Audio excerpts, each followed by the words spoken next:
once we're there, it's big. Yeah. It's big. So I would hope that anybody who could make their way to Knoxville, Tennessee, August 18th, come on down. So we're hoping. Ladies and gentlemen, we're sorry for the delay. We had a little bit of a technical behind-the-scenes issue that we were trying to deal with. Mainly, I was rambling on and running off at the mouth.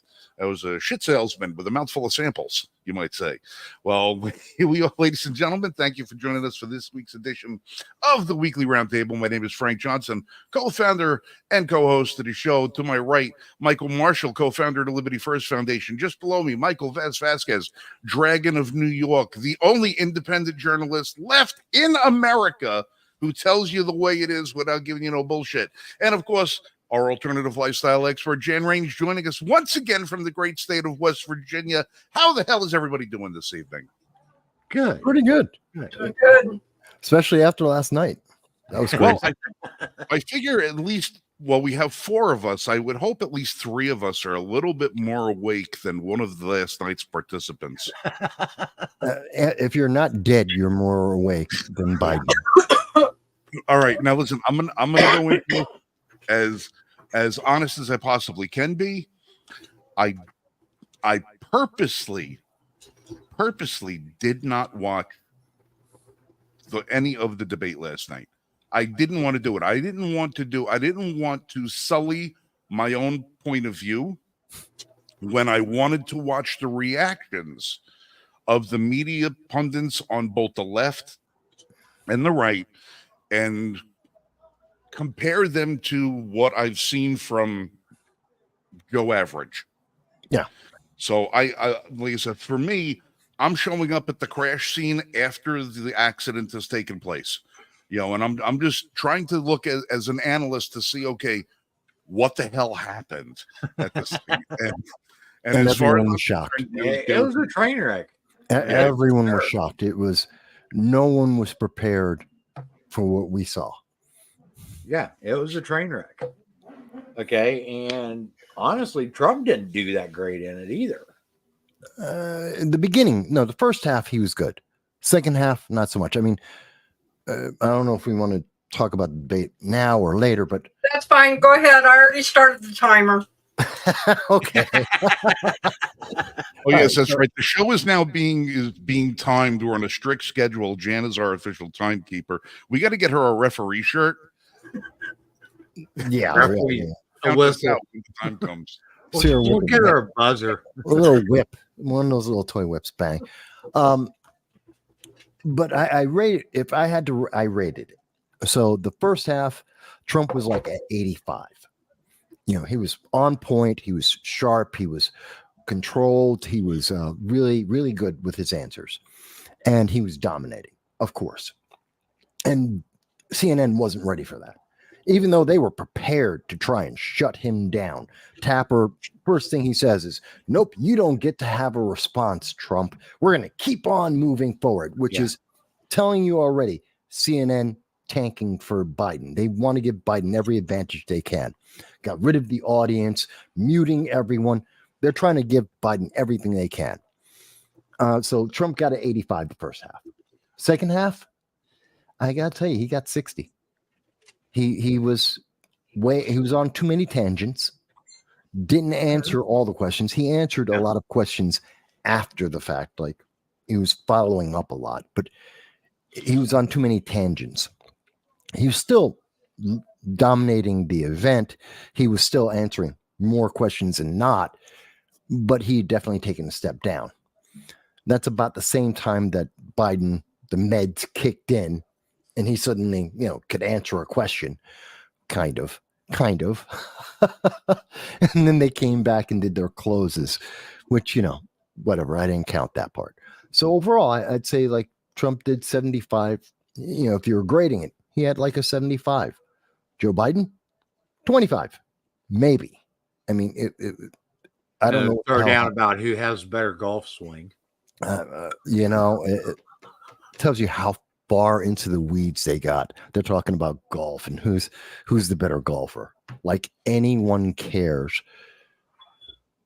and only golfers even knew what the hell they were talking about. So I mean, there's that. That was crazy, but I mean, literally, it was the zombie president talking, trying to debate Donald Trump. Yeah. You know what I most- thought was most of the time interesting? You couldn't even understand his answer. He Go didn't ahead, understand. No one did. Go ahead, Jen. You know what I thought was interesting, and I didn't see it until maybe about a half hour after the debate was over with. I haven't watched it yet, but I'm going to watch it. RFK had his own debate set up with their debate. He had a moderator and he had an audience. And Yeah. he was in LA and they were playing the debate. And when they got done answering questions, and they would let him answer. So I think, like I said, I haven't watched it yet, but I am interested in watching it. Yeah, that Almost would be no one did. interesting. Almost no one saw the RFK thing. Mind you, the best thing that happened for RFK is that Joe Biden went zombie. Yeah. That's what's helping RFK. That's the only thing that's helping his case. Well, that look he kept giving last night. What, with the open mouth? That was Yeah. even better. I actually I screenshot it. I got the image of him with his open mouth, just lost. He just, I don't know what galaxy he was in. It wasn't ours. No. You could tell that he was not there. He was not with it all the way throughout. Yeah. Even though he's doing better with his answers in the last half, he still, you could tell that he had checked out. Massively. It was, I've never seen 56 years. I've never seen a presidential debate so bad. And I mean, for you, Frank, what did you see? Van Jones about to cry. CNN, MSNBC, they're wrecked. When Van Jones says that the performance was painful, then you've lost. What is it? When you've lost Walter Cronkite, you've lost the war. Well, when you lose Van Jones, you lost your party's confidence. But the thing that I took away from more than anything else last night was there was the Reagan Mondale moment. There was the, I don't understand what he just said, and I don't think he understood it either. Direct quote from Trump. Yeah. Right. Quoting from Trump. That was the Reagan Mondale moment of last night.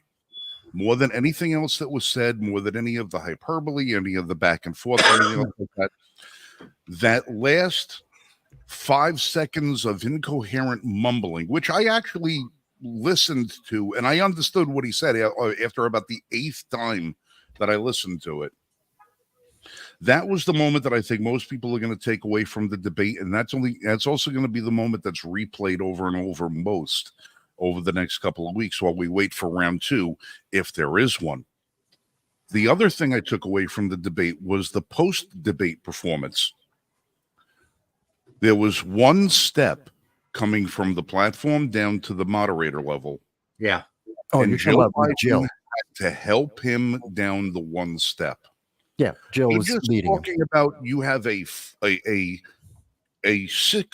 handicapped while you were vice president. Now you have a 6 handicap, 4 on a good day, but you can't navigate down a 6-inch step platform from the riser to the lower level without being helped by your much younger wife. And you're going to talk about your fitness as president after everybody just saw your performance for the last two hours. Well, was it? That was the Dukakis moment that was Michael Dukakis sticking his head out of an A1 Abrams with that silly friggin' helmet on. That was the John Kerry moment of him exploring the mock-up of the space station wearing the Smurf outfit. They don't understand that that was like a hot mic moment. They don't realize the cameras were still rolling. Yeah. Why would you, if you're president of the United States, you've got the authority, you have the power, you have the the presence of the office, the power of the office. Why are you going down to visit with the moderators when you No, know they you always can't do. walk down a step? Invite the No. moderators up to you. That's the power play. You bring people to you. That's the power play. You don't do that. He goes down and he meets them like Mealy Mouse. It was a bad show. Looking at the optics, most people aren't going to be concerned with the minutia of most of the answers because all they have to do is look at their receipts and know what they're paying for gas, for fuel, for food, for rent, electricity, and everything else. They don't care about that. They see the headlines of people being murdered on the streets by illegal aliens. They don't care about you trying to claim that lowers a number now than they were 4 years ago.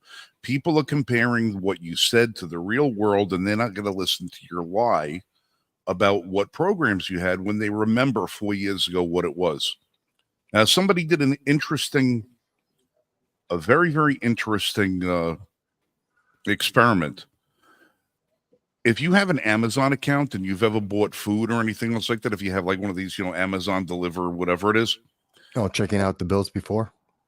go back and look at one of your orders from 4 years ago, and you'll see a button that says repeat order. Look at what you paid, hit repeat order, and then look at the price today. That's It'll be 30 all to American 40% more. that 4 times. Depends on the item. Did it myself. I had sent groceries to my mom, and I did it before. My bill that I sent to my mother was like $250 worth of groceries. It was almost $1,000. Mm-hmm. I watched videos today, people doing it, $150 worth of groceries, $500. That's what they're paying. People care about the here and now. Well, They see the optics, they know what they're hurting, and they watch the after effects of that. It was a bad night for Joe Biden. Well, yeah. I mean, the first question was on economics. It was literally CNN. First thing they admitted was, all right, there's 20% inflation. According to their numbers, it's 20% inflation. Averaging nationally, all the data I've seen is, and this is general data, you're looking at between 30 to 40%, depending on where you are. And there are many examples, depending on the food item, eggs or some other items, lettuce. You're talking about 200, 300, 400% increases. Not a surprise to me. But I mean, remember it was just earlier this week when there was it was last week, when you heard David Hogg and the rest of them saying, no, Obama wasn't escorting Biden off the stage. Look at the video. And when everyone looked at the video, Obama was escorting Biden off the stage. Yeah. But because you had the mainstream media covering that up and saying, oh, they're not showing me the video, that's the wrong clip, it's been fake, it's a fake video. Now they can't claim that. And everyone's remembering they've been lying. They have been hiding this from us. It is this bad. And I know Biden today said, oh, I fell down and I'm getting back up. No, dude, you buried yourself and you're not getting up. That's why Democrats, New York Times, John mentioned it in the comments. New York Times is calling for Biden to be replaced. Last night, Politico is coming up. He's toast. There should be someone else in their place. We're hearing progressives left and right screaming at the top of their lungs that they got to get someone else in. If you go to Predict It, I think I have it here. Matter of fact, I do. I'll show you guys something. I'm going to show you guys a screen which is coming from Predict It. This is the prediction, the betting money right now. Now, if you forget the numbers right here. Yeah, they expect to see Trump win. Fair enough. But here's the part that's important. This was last night. And if you look at the numbers, that's Trump. He had a slight increase. This is Biden. He dropped hard in less than 24 hours. Last night, I checked this right after the debate. It was already at this level. He dropped last night instantly. And you see a skyrocket for Kamala, who's most likely 25th Amendment going to take his place, and Gavin Newsom, who's got the outside chance. He's hoping and praying that he could beat out Kamala. He's up. it just tells you how bad this was. Well, here's how bad it was. Okay, this is from Eric Swalwell. Okay, and he is freaking out about last night. I get it. I've seen your text, tweets. Here's the deal. We have to have the House. We can be Biden's flame or Trump's firewall. One more promise. Send Will Robbins, CA, to Congress, and we will flip the seat, and that happens. Give $10 at blah, blah, blah. Yeah, they've given up. Democrats have given up on the 2024 election. Doesn't matter who they... Their only hope is to take the House or the Senate. That's what they're going to focus on. They have given up on this election. Doesn't matter who's the front runner, whoever they get in the convention. They're going to focus on, and that's the word that's spreading through all of DC. Give up the election, not going to win, get House and Senate. They already know they've lost. And they are going to continue with their narrative that in order we won't win the presidency, but in order to stop Trump, we must have the House and Senate. That's going to be their messaging. They're going to regroup for the House and Senate. We still got about 5 minutes left in the segment, but something I wanted to bring up and have you guys discuss is because it does have to do with the ex-president, and we've got a sentencing coming up here soon. We've got other trials that they want. The Supreme Court came out today and ruled with the J6ers. Right. And that does play a part in one of the trials that they want to put Trump on for. So you guys got about 6 more minutes. So discuss. Well, that was one of the bad things about Trump last night. He dodged the January 6th discussion. He did. And it was pretty blatant that he was just dodging it. But we know Supreme Court came out and said there was an overreaction, which that's backed up by the video that we've seen. It's backed up by, and I'm talking about the video of the Capitol. We saw that. It's backed up by what Trump has said about what he did, what we see in his announcements that he made, his speech that he made. It's backed up by Nancy Pelosi's video that has now been made public. Democrats want to attack Trump on anything they can. So they're trying to go on to conviction. No one cares. They're trying to go with J6 insurrection. No one cares. They are searching for anything to make Orange Man bad stick so that they can get that leverage for the House and the Senate. Not happening. It's not. We're going to be discussing it more later, but one of the things that they are trying to use is Project 2025, as that's going to be the framework for Trump setting up an authoritarian regime and doing away with the Constitution. That is their deal. They are trying to make Trump look authoritarian. And when we look over the past year or so, or actually over the past 4 years, what we are seeing is the Democrats are the ones that are pushing for an authoritarian regime. They are trying to control all social media. They have literally been caught with their hands in the cookie jar in multiple places. The Twitter files showed that, where they were literally pressuring all the social media companies not to allow conservative voices to be heard. Okay, that is stage one. Control the narrative. Control the information that's being disseminated. That is straight out of any fascist playbook. It's straight out of any communist playbook. It's straight out of any authoritarian playbook. Well, and think about it. What did Biden say last night? If you don't, Tapper asked him directly, You said that Americans who vote for MAGA, who vote for Trump, are not supporting democracy. Biden said yes. He just called half the nation traitors to America, that they weren't American. So he graduated from saying you can't be black unless you vote Democrat. And now he's gone to the nation and said, you're not an American if you don't vote Democrat. That is authoritarian. That is insane. And that's why the mainstream media will not talk about that line. They have avoided that as hard as they can because it is blatant and obvious.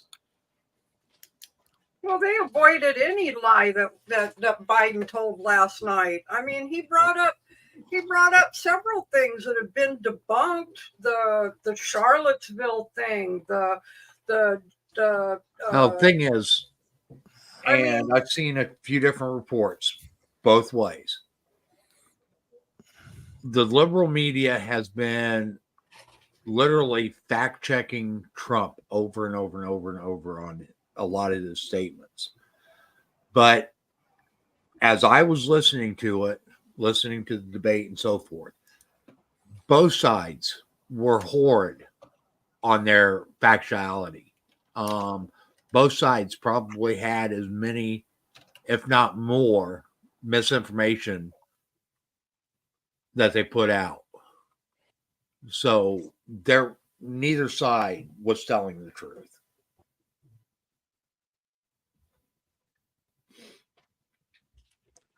Somebody asks, Go ahead. Granny asks, what happens if Biden dies in office before the next debate in September? Well, the constitutional process would play out. Kamala Harris would get sworn in as president of the United States. She would nominate a vice president to take her place, and then that vice president would have to be approved by the House and Senate. Yeah, which is almost the same thing as the 25th Amendment being activated, which I think you're going to hear a lot of that being talked about between now and the DNC convention, which is in August. You're going to hear about the next month. It's going to be a lot of conversation about 25th Amendment. Do they replace him? And then for the ticket, which is different than for the vice presidency, the ticket, if they do the 25th, the Democratic National Committee can pick anyone they want to be on the ticket with Kamala if they use the 25th Amendment. It doesn't have to be whoever they pick to be VP. Right, so, that person can be replaced thereafter. Right. They can put anyone they want on the ticket with Kamala. So that's the math of it. I don't think that's, but the problem is going to be, it's too late. It is too late. The only thing, like I said, I think they've given up presidency at this point.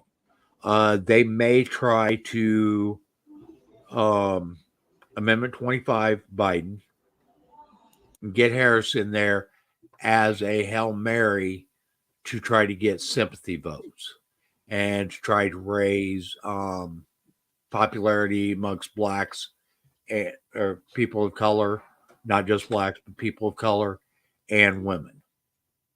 I also see that if they do that and put Harris in, that she will have another female running mate. And it wouldn't surprise me if they didn't do Clinton. No, it's not going to be her. The DNC wants to stay as far away from Hillary Clinton as possible right now. It would have to be Newsom. It would probably be Pocahontas. No. Yeah. You're talking about Elizabeth Warren, Senator Elizabeth Warren, who's ancient, which she's too old, and she's too much of an embarrassment, and she doesn't have enough. They don't have anybody else on that side that if you're going to talk women, that they could fill in, unless they want to throw in Gretchen Whitmer. They might actually, yes, they would put in Gretchen Whitmer because she's a governor and she's known and she's younger. Actually, Ocasio-Cortez, I don't think is old enough yet. Never. She will be. Never. She will be by November. Her birthday's in October, and she'll be 35. never going to pick AOC. She's a socialist. She's part of the DSA, not the Democratic Party. She's too radical. She's too stupid. She's too unliked. She's barely able to hold on to her own district. No way in hell would the DNC put AOC on that ticket. Not going to happen. And if there's anyone in the audience that can give me a reason why they would pick AOC, besides the fact that she's a Latina and she's a woman, I mean, that's what they got Kamala for. So no, there's no way in hell they would go with her. All right. All right. We have veered off. So I'm changing subjects. Doll, I'm actually going to address something that you asked. Yes, we are covering the Chevron ruling. Yes. Go ahead, Mr. Marshall. You guys got 5 minutes. The Supreme Court ruled today or yesterday, basically overturned the Chevron ruling.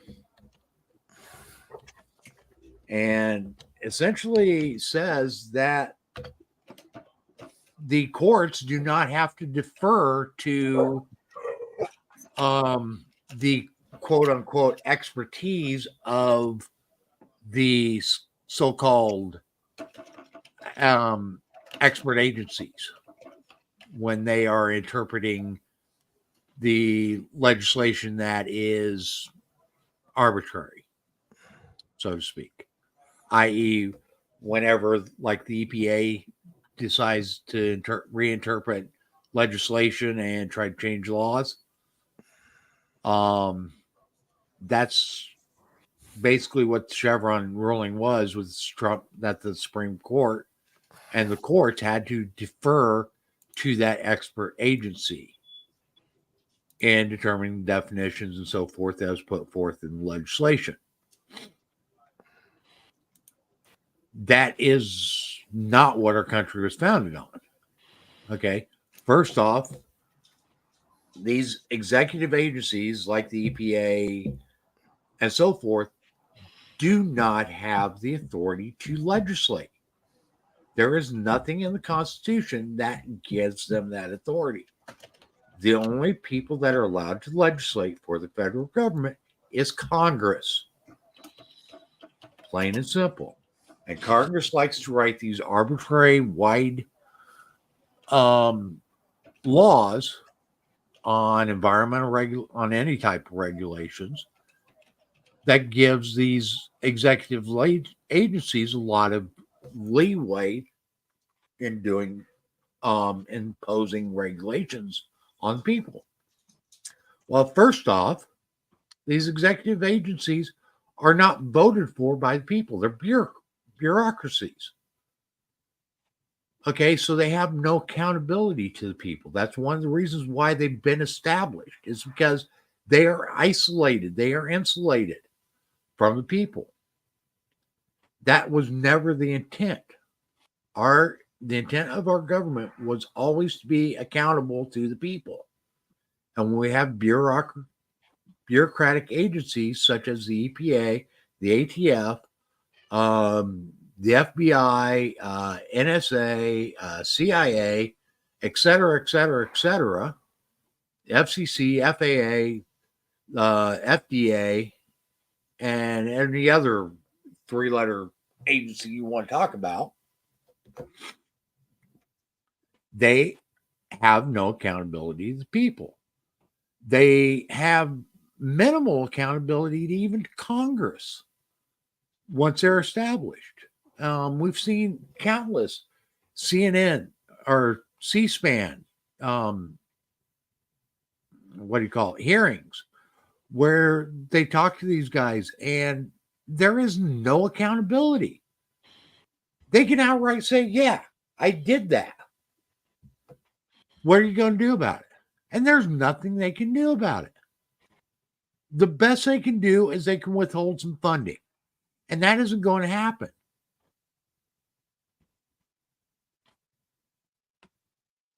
Well, here's the thing that I think is very interesting. A lot of people are very shocked and surprised with this, and people are going, "Oh my God!" Sotomayor, the liberals on the Supreme Court, are going, "Oh my God, this is so terrible, and they're destroying our government." Let's be serious. We've seen this coming. They said this about the ATF. They said this about the EPA. We've seen them say this about the FTC. There's too much government power making laws de facto.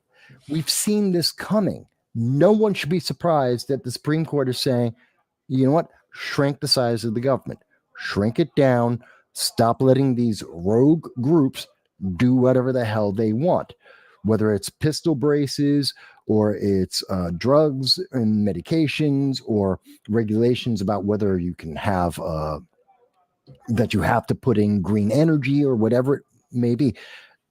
They don't get to make those choices. They don't get to punish you, the American people, because they feel like it at any given moment. And I think that's really good news. That's what everyone should be taking away from this SCOTUS decision is it's good for us. You guys agree? It absolutely is. Okay. And this is from SCOTUS blog, what I just put up on the screen. Yeah. Okay. And first paragraph says, in a major ruling, the Supreme Court Friday cut back sharply on the power of federal agencies to interpret the laws they administer and ruled that courts should rely on their own interpretation of ambiguous laws. Yeah, the decision will likely have far-reaching effects across the country, from environmental regulation to healthcare costs. Yeah, but jump down, go to the fourth paragraph, last sentence. But in the year since, no, it starts off with right there. It goes, do you go too far? But yeah, there it is. Fourth paragraph, it goes, but in the years since then, these regulations, these agencies making their own laws has become one of the most important things in federal administrative law. Get that, administrative law, not Congress, but these agencies, cited by the federal courts more than 18,000 times. Think about that. That's 18,000 laws, not created by Congress, not by anyone you voted for, not anyone that you're paying for it all with your taxes, but these aren't people who will respond to you. You will never know their names. 18,000 times they've made the equivalent of law to punish you. That's why this thing's been reviewed. That's why they got rid of it after 40 years. That line right there. That is literally the Chevron doctrine is what has kept the administrative state in place. Okay. In 84, when it was first ruled, it upheld a Reagan era EPA interpretation that the Clean Air Act could ease regulation of emissions. Okay, and conservatives held that as a win. Well, they've been doing it since then. They've been literally abusing it, and the courts have been having to defer to these administrative agencies whenever a case comes before them. Okay, and they have to defer to their interpretation of whatever the law is. No, that's not it. Okay, if a law is ambiguous, it needs to go back to Congress and be defined better. Plain and simple. That's what's supposed to happen, but they don't care about what's supposed to happen. This is how you lose control. This is how America's slipping into becoming more and more authoritative. Just like Joe Biden said, this is another way to do it. Oh, they can't pass it in Congress. Oh, we'll just give it to a department that no one's going to pay attention to. So when, CNN says, I'll make an executive order. Yeah, it's executive order. It's the ATF doing it. Oh, no one's paying attention to that. Oops. And now it's a new law. It's crazy. And that's not the way our government's supposed to. Laws, our country was founded on that all laws, when they are being discussed and proposed, we're supposed to have healthy, rigorous debate. Okay? When they go through administrative agencies and these administrative agencies just arbitrarily decide it's going to be this way, we don't have that opportunity. That's why Congress is the legislative body, not the executive branch, not these administrative agencies. Those powers were not granted under the Constitution. They were granted to Congress, period. Yeah, no, I agree with you. It's crazy, but we've gotten so. And that thing is, we got used to it, which is what Sotomayor was talking about. That's what Right. That's what the liberals are saying. Well, you're used to it. It's the same argument you hear from Biden. When he says, "Well, we had abortion for 51 years." Yeah. The same argument that they are using for Roe v. Wade. Yeah, but it's the same argument that you could have made at one point for slavery. Oh, we've had slavery for 100 years. Why should we get rid of slavery? It's already been here. Dred Scott decision. Yeah, it's a stupid argument to say, oh, we've been doing this for Slaughterhouse cases. And when you tell them that the AR-15 has been around since 1956, yeah, they lose their shit. You know, it's amazing the way they try and excuse it. And you're not supposed to stop and think about it. You're just supposed to go, okay, yeah, it's been here for 4 decades. I guess it must be good. That's a stupid argument. That's the worst argument. It's a dumb argument. And that was literally the liberal side, the 3 justices that decided to sit on this decision. That was their whole basis for their dissent. Is this how we've done it? Yeah, it doesn't make sense. And yeah, Dennis, problem is they've lost control of the narrative. The Democrats lost not just even the Democrats, the establishment, which includes some Republicans, but mostly the Democrats and progressives, but there's some Republicans in there. They have been so busy trying to micromanage people's lives and create more and more power that they don't even know all the departments, what they're all doing. They're all doing their own damn thing. It's crazy. Who's Gen X? By the way, hello, Dennis. Haven't seen you before. Hello, Dal, friend of the channel. Mike Bowie, friend of the channel. John R., friend of the channel. Grace is with us. Gotta love you. Peter's with us. Thank God. Gen X, you're new to see the channel. Thank you for joining us. We appreciate you. Same thing, Dennis Payne. Go ahead. And I actually agree with Gen X Prepper on this comment. These agencies have gotten too comfortable, and people are lazy. Okay, plain and simple. I think it's going to take a lot to get rid of the administrative state. And again, we're going to get into that a lot more later when we do our discussion about Project 2025. So stay tuned for that, okay? Because there's a lot going on with that. But this Chevron ruling, I think, is probably one of the better rulings to come out of the courts in some time, honestly. Well, it finally answers the question, who's in charge of the government? We are. Congress is. It's finally, It is one of the small steps to shrink our government, which means shrinking the amount of inflation that we have, the amount of debt that we have, that we're wasting money on. It stops taking away people's rights and freedoms. It's the first step towards that. And that's a good thing. Well, and here's the other problem with Chevron doctrine. Okay, is you never know when the rules are going to change and when they are going to be, how they are going to be applied when you go from one administration to the other. Okay, and we've seen that with this administration compared to the Trump administration, where we've got the EPA. Under one administration, they're enforcing laws this way. Next administration, all of a sudden, it's a complete flip. And we can't have that. Okay. We need laws that are clear and concise that anybody can understand.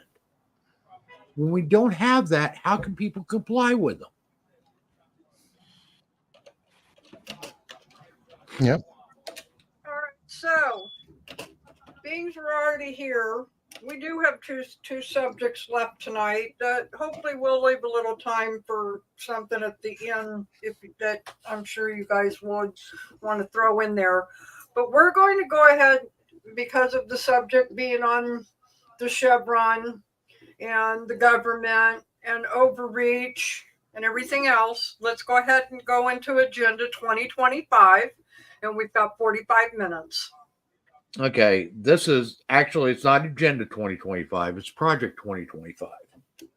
And if you listen to the left, you listen to progressives, it is one of the worst things that could possibly happen. Okay, this is a PDF pamphlet that's being shared out by a lot of people, or by the Global Project Against Hate and Extremism. Project 25, The Road to Authoritarianism, a primer. And basically what they are trying to claim is that Project 2025 is Trump's means of basically establishing himself as an authoritarian dictator over the United States. Okay, Mr. Biden has weighed in on this as well, because on his election camp site, he has also raised the alarm about Project 2025. And here, Trump outlines 920-page plan to give Trump more power over your daily life, gut democratic checks and balances, and consolidate power in the Oval Office. Okay, and here's what they are claiming that Project 2025 does. Takes away reproductive freedom nationwide. Uses the presidency for revenge on Trump's political and personal enemies. Terminates the Constitution. Consolidates power in the Oval Office. Guts democratic checks and balances on presidential power. Gives handouts to ultra-wealthy paid for by working families. And much, much, much more. I guess they haven't really read it then, have they? Because it's not what it does. Okay, it's not. It's not at all what it does. Okay, and every administration, the Republicans have their team, okay, which is generally headed by the Heritage Foundation, and the Democrats have their team that do these agenda plans, these projects, plans. That's so when they get into office, they can hit the ground running. These are made up of experts on both sides, and they determine what the policy, what's going to be done in the first 100 days. 180. It's first 180 days. 180 days, whatever it is. Okay, basically the first 6 months that they are in office. Biden had his transition team when he was elected into office, and we saw him working that plan. Okay, and he's still working that plan. Trump had it last time when he was elected in 2016. Okay, Obama had it for both of his. Okay, these are policies that the people that are backing these presidents are wanting. Okay, so that being said, Project 2025 is literally a policy agenda that is put forth by conservatives as to what we believe is needed for the United States moving forward. Okay, and if they get a conservative leaning government. And then here, okay, number one, it says taking the reins. Section 1 is about taking the reins of government. Okay, the White House office, the executive office of the President of the United States, the central personnel agencies managing bureaucracy. And it goes in here. And folks, this is all available for everybody to look into and read. Okay, wait a minute. So we've got someone, a new person speaking, and it's Agolf. Really? Agolf? Not a real name. And obviously it looks like a fake account based on the little what the what do you call that? What do you call that in figurine? Oh, yeah. Whatever. Avatar, that's it, based on the avatar. And they're trying, what they want to say is that project, and this is what we hear from the Biden administration, it's all fake. This is going to be dictatorship. Fear mongering. First things first, get rid of your fear mongering. No one should be listening to this with fear. Let's actually understand what it is. Don't care about the parroting from CNN. I don't care what you've heard about from some headline on Twitter. What does it actually say? Because I guarantee you, people won't know. Agolf goes, it's fake news. You don't even know what it is. You haven't even heard us talk about it yet. See, and that's what we need to do, folks. We need to have conversations, not parroting, not outright denial. Hear Mike out. Let's find out what this thing does, because I think you'd be very surprised. Most Americans would agree with many of the things that you're hearing that the Biden administration has put on their campaign page, saying, "Oh my God, it's so terrible that Project 2025 is going to do exactly what the mainstream American people are asking government to do." So please, Agolf, stop with the fake news. Actually listen and then make your mind. Go ahead, Mike. I'm sorry. Before you go on, John said he attempted to call in, Frank. That's probably the call you got, Frank. Well, sorry, John. Had a little problem with the phone over there. I couldn't get it connected to my audio. That's why I was over here distracted. No problem. Okay, Agolf, you keep saying that it removes checks and balances for the POTUS and is a path to dictatorship. Where's your proof of this? What does that even mean? What does that mean? Okay, prove it to me. Cite where in Project 2025 where it says checks and balances are going to be removed. Give me a page number. Give me. Oh, I love his answer. Oh, here's his answer. I love this. Public's got to see this. His answer: the text. What is that supposed to mean? That's such a cop out. The text. Okay, give me a specific phrase that says that. Okay, because when my reading of it, I don't see that anywhere. Okay, in fact, it puts the power back in the hands of the people by removing the administrative state. No, that just tells you that this is what fake accounts do. This is what trolls do. Oh, it's the text. It's got to be bad because that's the headline the DNC pushed on Twitter, but they don't even know what they're arguing about. It allows firing of State Department officials for political ends. That's a bullet point. No. Again, they are always fired. If they aren't each side fires them. Biden fired them. Obama fired people. Clinton fired State Department officials. That happens in every election. In other words, Agolf. And let's get it right, Agolf. What you're doing is you're reading off Twitter headlines. You haven't actually mentioned anything about the policy itself. So don't tell us, oh, but you didn't read it. You haven't quoted anything. See, I hate when people do that, when they come out and they're like, oh my God, here's a quote from Twitter. It means nothing. It means nothing. I'll give you a great example, Mike. You know what? What are some things that 2025 is going to do?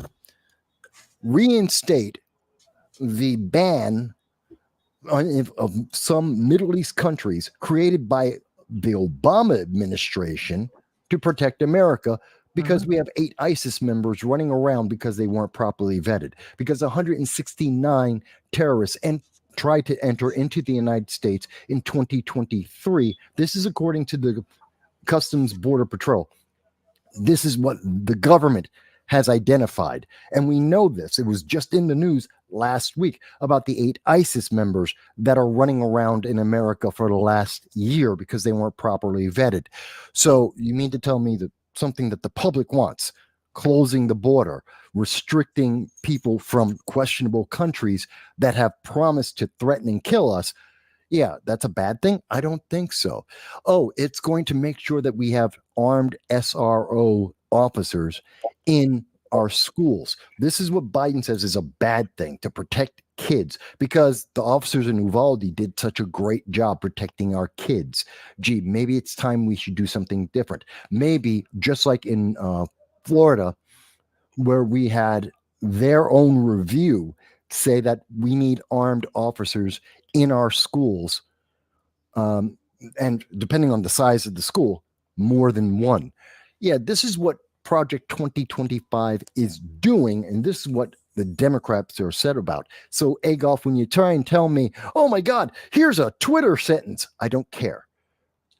Well, okay, let's get Agolf right on the right page. Checks and balances doesn't happen from administrative agencies. Administrative agencies aren't the check and balances. Check and balances are between the executive branch, the legislative branch, and the courts. Period. The judiciary. Okay, that's where check and balances are supposed to be. That is exactly where they are. They aren't in the administrative agencies. In fact, if anything, the administrative agencies have 0 checks and balances because they are executive branch agencies. Okay, that is why there is no check. First off, Agolf, you need to take and read the Constitution. Okay, and then second off, be sure what you're talking about. Okay, because this restores checks and balances more efficiently back to the people and to our government. Administrative agencies were never a check and balance. And people claiming that they were don't know what the hell they're talking about. No, again, I got a question for you guys. Just pause ahead, for Jen. a second. John seems like he really has something to say. Should we invite him on the show? I'm working on that right now. Yeah. Okay. We can actually, if he wants to get on here live with us, he's more than welcome to. We'll send him an invite. We just need to know how. I know how to. I can send them the link. Okay. Sorry to interrupt You're you. Just, welcome to he join really us. seems like he's got something to say, and we want our Yeah, he voices. probably does. He's been losing his mind recently. I know why.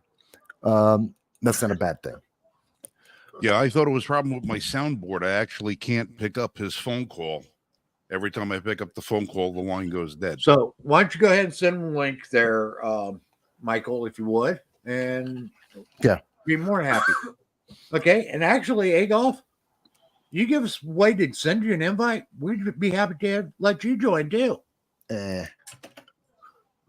you know what? If Agol could say anything besides what Twitter has already said, maybe. But Well, the challenge is out there. well, yeah, the challenge is out there. I mean, If yes, you fair enough. can hold your own in a debate without parroting somebody else, and you can come up with original thought, original reason, and original logic to substantiate the claim that you're trying to make, you're more than welcome to join the show. And that goes to anybody. You know, we have an open door policy here. It's also a revolving door, because if you come in here spouting nonsense, we're going to throw you the hell out of here as soon as you walk in the door after we dismantle your argument. Well, since while we're waiting to see if John's going to come on, what I've been reading and then what I've been seeing from MSN, nobody has sat down and read this, because holding the government accountable is pretty much all the American people have been asking for decades. I mean, Yeah. it's all we've ever wanted. We don't want government in our lives. And every time you turn around, government is making a new entity to tell you how to run your life and how to live your life. And here's the thing. Okay. Their claims, both this Gaffey and Biden claims that Project 2025 will dismantle the Constitution. Everything I've read in it says the exact opposite. It is restoring the Constitution because it is starting to limit the administrative state. This country was not founded on an administrative state. This country was founded on 3 branches of government that each had its very specific roles. Yeah, but that's the whole thing. It's not destroying government. It's destroying the micromanagement and the expansion of government that we've been seeing from Democrats and progressives over the last several decades. But before we go any further, the JRES break is here with us. He was trying to call in Welcome, earlier. John. Thank you. I appreciate it. I was watching the show, and for those who don't know, I sometimes guest on Mike's channel. I run Mike's channel for 1 Minute Politics and things. And when you start talking about Project 2025, I had to tune in, as I've worked for one of the organizations on the advisory board, and I've worked with almost all the organizations on the advisory board. And I wanted to cover something that hasn't really been talked about and why I think it's so important for this plan. Right? So the main basis is getting in a lot of good people to take these jobs that have been by far left out, right? Put in through Obama, Joe Biden, and different things. A lot of these organizations have already set up conservative job programs to get them hired for political positions. They actually run a lot of different conservative job websites and different things. So when this advisory board came together, it pretty much came together with what Trump needs in order to fill these positions well with the proper people. So I wanted to bring that up because I don't think it's being talked about a lot, because not only is the policy solid, it's also getting in the right people who are of the conservative mindset and who actually follow through with what our country is doing. And when they assembled the advisory board, they did it in a very particular way with a lot of organizations that not only are doing activism, but also are helping conservatives find different jobs and things like that. And a lot of these, that's very true. Okay, and right here, okay, on Project 2025 website, it talks about it is a broad coalition of over 100 conservative organizations. Okay, it's organized by the Heritage Foundation, but it goes well beyond the Heritage Foundation. And it asks you to get involved. Okay, it's 1792 Exchange, American Accountability Foundation, the AAP Log, the Alabama Policy Institute, Alliance Defending Freedom, ACLJ. Okay, that's just A's, and it goes on and on of all these organizations. A lot of them people have heard of. Okay, Hillsdale College, the Independent Women's Forum. Oh, there's a ton of companies on there that people have heard of before. Okay, National Association of Scholars. And a lot of these are doing policy and political research. trainings. Yeah, and they have political trainings, and they keep databases of the activists and the people that they think are standouts. So by assembling this group of people, they're literally getting the best who have trained with these people and who are going to help Trump achieve his agenda properly this time without blocking it every step of the way. And I think that's why the left is freaking out so much, it's because they know this plan is well thought out, it's well put together, and they have to make it seem like doomsday if they want to stop Trump. Well, that's it exactly. Okay, and they want to try to make us believe that it is a dismantlement of the Constitution. But like I said, every place I've read in this, it seems like it's doing more to restore the Constitution back to its founders' intent than it is destroying it. Okay, they're talking about taking steps to remove power from the administrative state, and that's what needs to be done, because the only way we can restore power back to the people is to take it away from the administrative state. They want That's to the drain only the swamp. They want to drain the swamp. This is a plan and a process to do that. And the only way that they can address this is to demonize it. That's what's going on, which is why you see all the Twitter headlines saying it's so terrible without actually saying specifically why it's bad. And if you actually look at the things that they're looking to target, these are the things that are on the top 10 list. Poll after poll after poll, survey after survey have said these are the things that the American people overwhelmingly are asking, regardless of whether you're a Democrat or Republican or Libertarian or conservative, that this is what America is asking for, like closing our borders, like enforcing immigration laws, like protecting our kids in schools from mass shooters, not just making another law that says that law-abiding citizens can't have a gun that criminals don't care about, that the deranged don't care about, but actually protecting kids. See, and that's draining the swamp. That's why I think they're so pissed about this. But I mean, Frank, Jen, tell me, what do you guys think? Well, I was gonna have pull up the four, because they have four main points that they're focusing on, and then once you get down into reading, they break all those points up.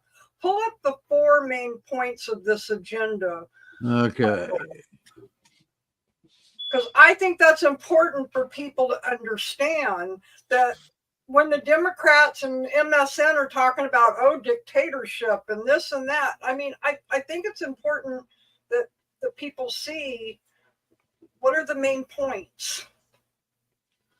Well, these are empty statements. I know you're going to pull it up in a second there, Mike. These are empty statements.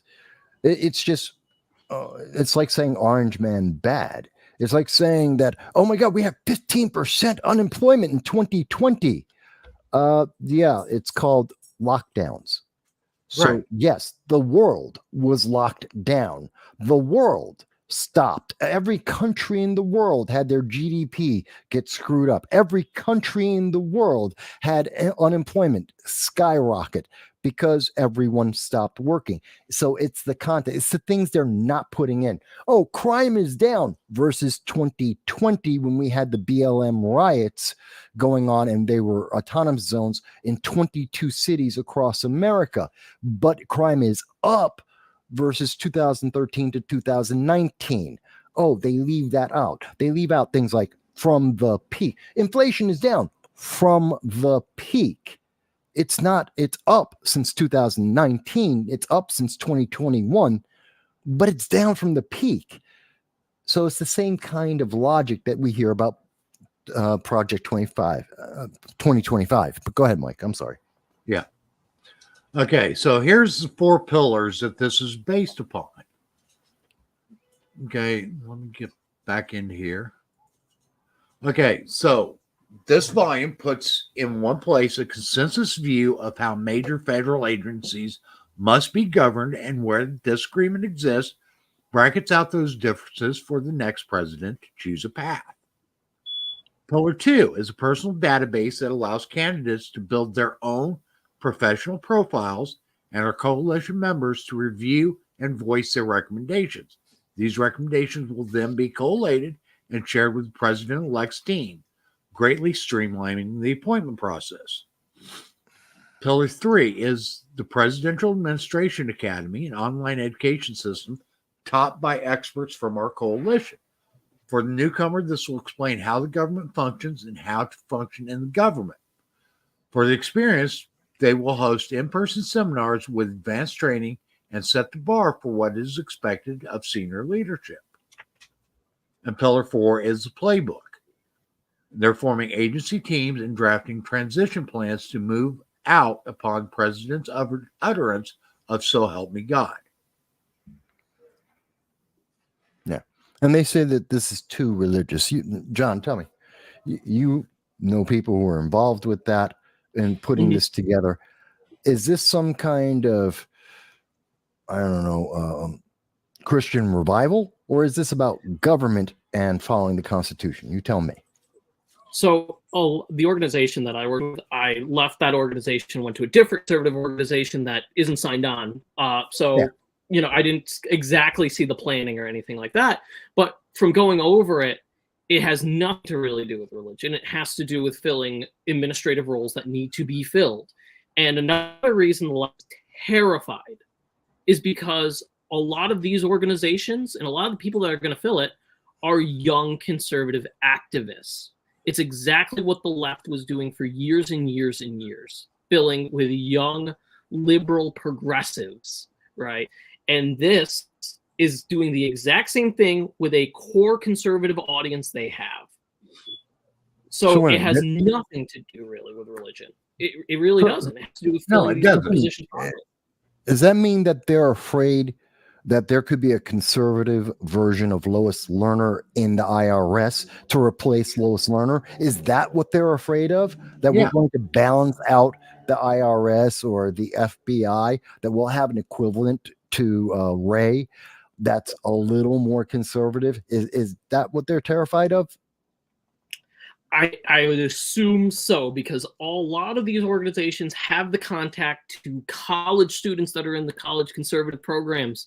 You go out there, you saw Turning Point USA, you saw Hill College. These are young professionals coming out of college with those conservative ideals intact. So, Jen, does that match what you guys have thought about it? Sorry, Mike. I just want to see what they think too. Yeah. Jan, Frank. Question. Well, the question is this matching what you guys? I know you were looking into it a little bit for today's show. What do you guys think about it? Is that right? Well, yeah, they can't have us interrupting their plan. I mean, that's all it is. The Democrats have wanted their control, their rules, their laws, and it's difficult. If you don't agree with it, you're wrong. You should be silent. You should play along. So God forbid if we want the same rights and we want to come up and say, hey, we want our people in there. Now, I don't think we should be making laws and doing stuff the way that they're doing. We have Congresses for that. We have 3 branches of government for a reason. But if this is what helps us get back to the Constitution, I'm 100% for it. Okay, and this is what they are trying to do. Okay, number 1, restore the family as a centerpiece of American life and protect our children. 2, dismantle the administrative state and return self-governance to the American people. 3, defend our nation's sovereignty, borders, and bounty against global threats. 4, secure our God-given individual rights to live freely where our Constitution calls the blessings of liberty. No, look at that list for a second before you go anywhere, Mike. Restore the family. Well, BLM said they want to get rid of the family unit. So does the Democratic Socialists of America. That's their purpose, was to get rid of the core family unit. That's been the Democrats' playbook since Johnson. Well, I'm just going by what's most recent, that people, even the young people in the audience, will remember. BLM 2020, they told you that. We've seen the DSA say that since 2016. Dismantle administrative state and government. Oh, shrink the size of the government. Democrats always talk about expanding government. So there's their problem. Defend the nation's sovereignty. In other words, close the border. Oh my God. All of the progressives, all of the socialists, go to any of the colleges, Harvard, you go over to Cornell University, UCLA. They're talking about open borders, open, open, open. That's not what the American public want. Fourth one, secure our God-given rights. Well, yeah, because all of our rights are from birth. We are a Judeo-Christian nation. There's nothing wrong with supporting that or liberty. Do you notice these are all things that the left hate? Not that they're bad, not that they're unconstitutional, not that they're authoritarian. They just don't like them. That's the problem. Frank, Well, do you see? Go ahead.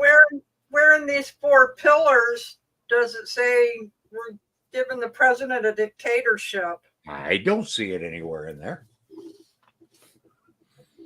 It's not there. It's not there. Oh, or are we missing something, Frank? No, you're not missing anything. It's just that it's heartbreaking. Why? When I think that we're living in a country that was based on the Constitution, we have gone so far off the rails that we now have to have 100 plus conservative groups try and put a coalition together to get us to go back to the way things used to be. That we've let the citizenry of this country have allowed ourselves to no longer be our own ruling party, but to be ruled by an administrative class that isn't even voted for. That we've allowed all of these different department heads to run amok and have no accountability. And it just,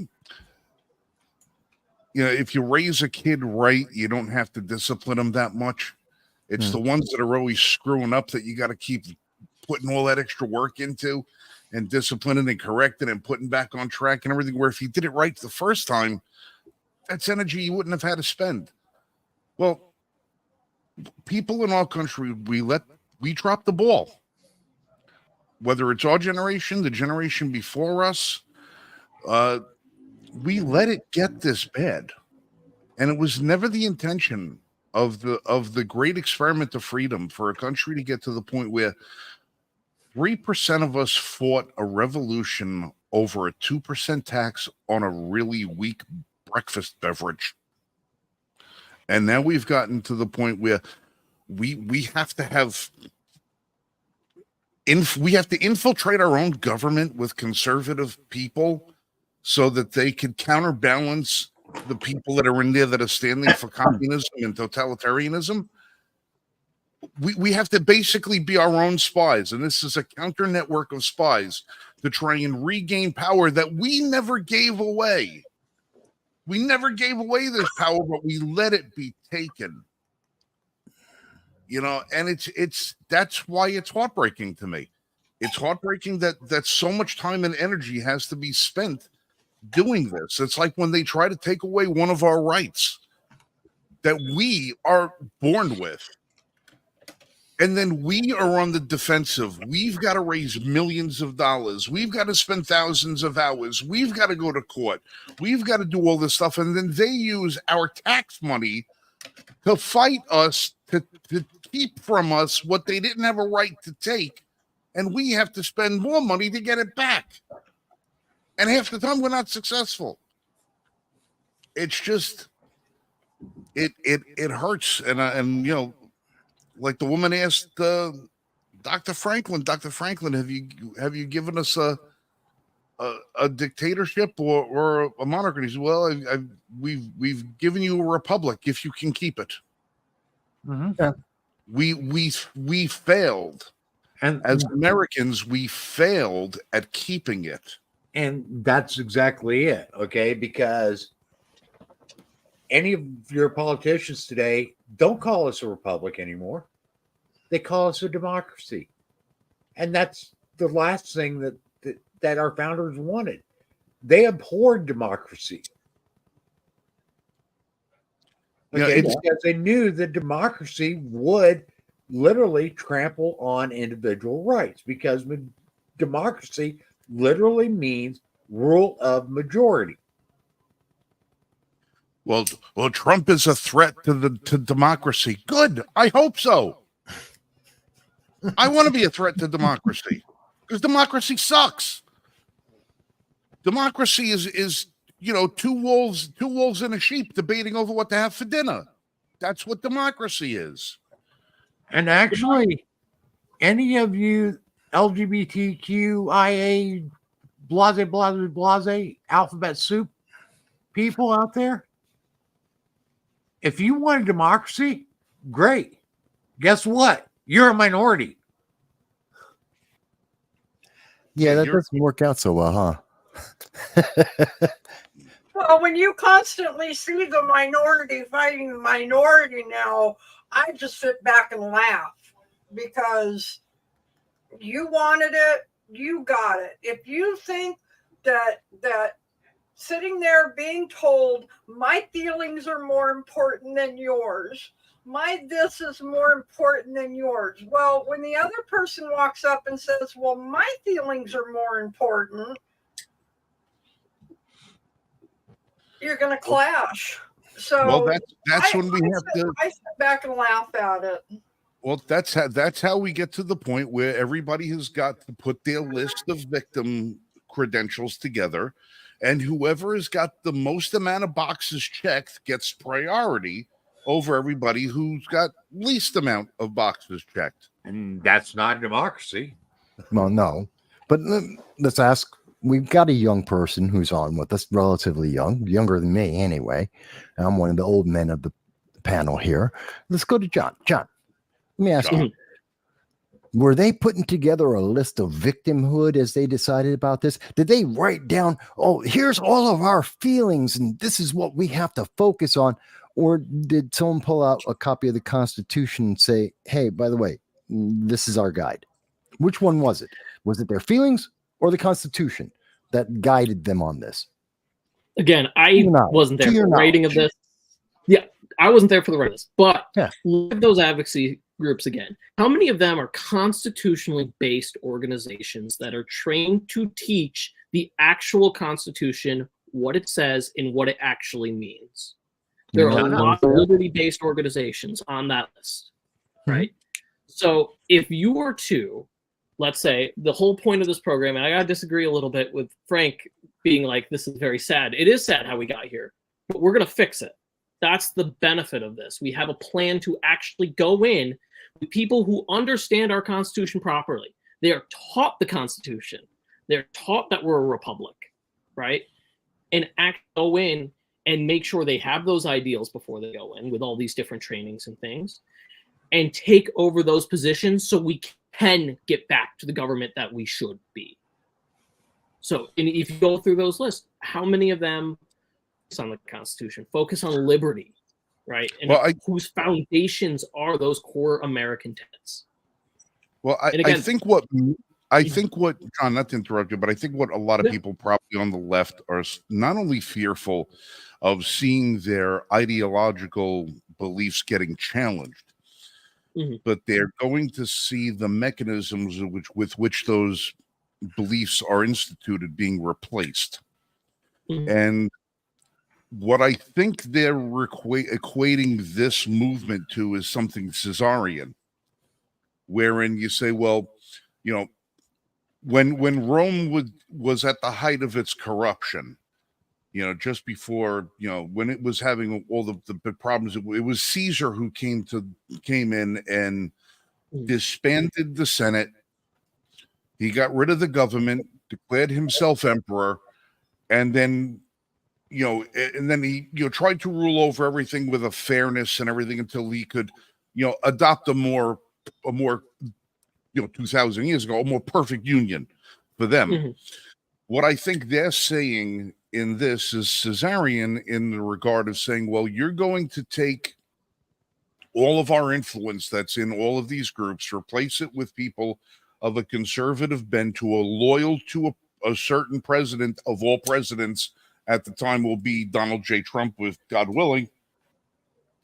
They're seeing a situation where they probably believe that loyalty is going to transfer into an acquiescence of power that'll not be given up at any given time, and that's going to usher in a conservative dictatorship, which of course will be called fascism, which will be called Hitler-esque, which will be called everything else. So in their mind, they might be saying, "My God, they read rules for radicals. They've been able to figure out what our playbook is, and are now using the same thing against us. So they're going to beat us to the dictatorship before we get there. What are we going to do?" See, Frank, that's the key. They're assuming that we're going to do what they would do. They're Right, assuming right. that if It's they put together their agenda, and they have been, They- they're yeah. assuming that we would do with the power what they have Right. been doing with the power. It's transference. Everything that you're guilty of, you blame on your opponent.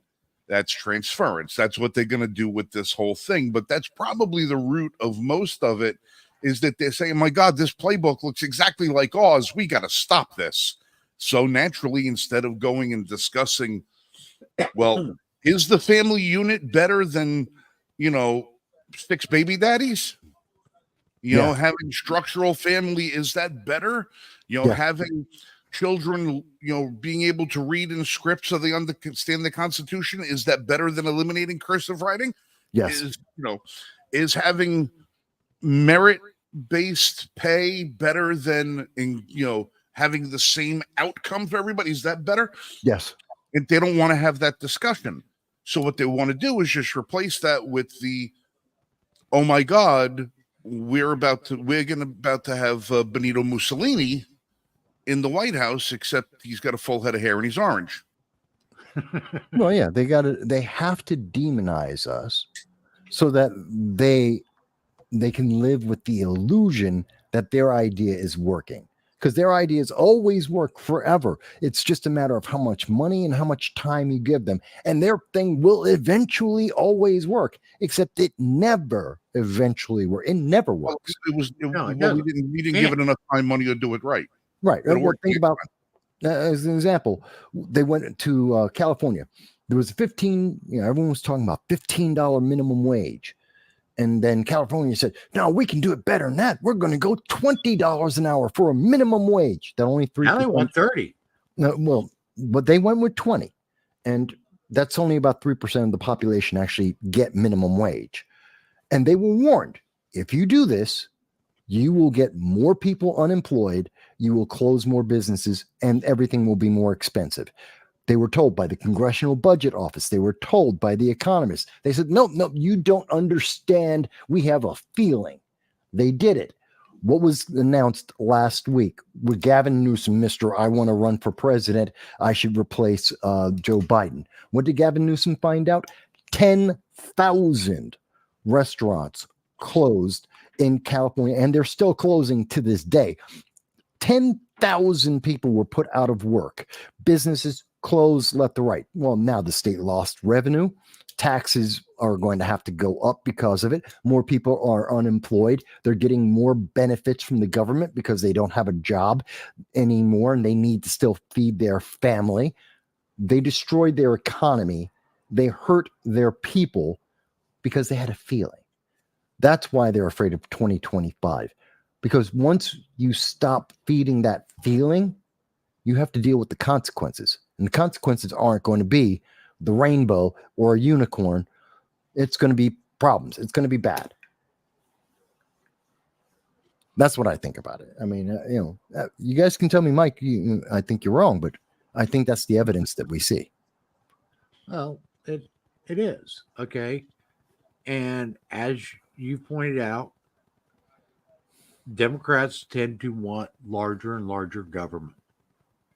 They want a bureaucracy. They want things set up.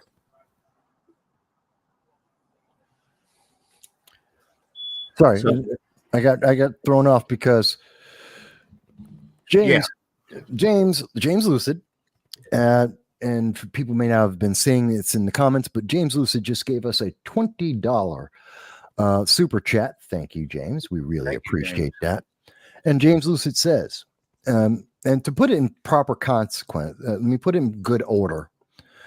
James was talking about worrying about the gender studies versus what's happening in Fukushima. He's very much trying to make people aware about the Fukushima power plant, the nuclear meltdown that happened there a few years ago. And he's been I know him. We've talked on my channel about this a lot. And he wanted to tell us that people aren't aware that, as he brings up to us, for 13 years now, this has been one of the major events in the world, that Fukushima power plant failure that's been affecting oceans. I know I've talked to James before about this. So to put that in context, he then gave us the $20 super chat saying the consequences of what's going on in Fukushima and those meltdowns that have been going on for 13 years is really having a major impact on all of us. And you know what, James, at the very least, this should be something at least some of our government, at least some of our news media should be talking about. But that kind of goes with what we've been talking about. They're just blowing past all this stuff. And you don't see this from the New York Times. You don't hear this on CNN, MSNBC. I mean, what are we, 5 people? ABC has 10,000 employees. They make over $10 million a year. Easy. That's just one news station. You think they could afford to put 5 people on this story? Of course they should. So, I don't know enough about it. I agree with you, James. I don't. But to be fair, we're limited in our resources. We try and cover a lot of things. But you're right. It is important. It is something that, especially if anyone who believes in the environment, they should be aware of it. And I guarantee you none of them are. No. But that was my thoughts on that, on his super chat. I'm putting it on the list. All right, a couple of my thoughts on the whole Fukushima thing. Yeah. All right. Well, number one, it's kind of it's a NIMBY thing.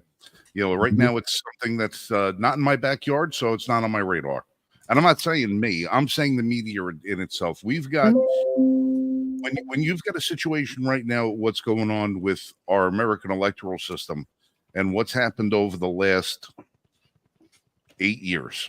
America, ever since the man came down the escalator, we have been in the upside down as far as our political system is going. And I think that the sense of division that has crept across the United States over the last 8 years has become so front and center that we can't even have women's basketball games being played without there being some sort of, horrific distraction being taken place on there. I don't think Americans right now can really digest anything that is outside of our borders that's not taxpayer funded. I'll put it that way. Plenty of Americans have opinions on what's going on with Russia and Ukraine, have opinions of what's going on between Israel and the Palestinians. And that's it. That's where Americans' opinions are pretty much stopping right now, because that's where we see our tax dollars going when everybody's hurting. Now we've got what's going on in Japan.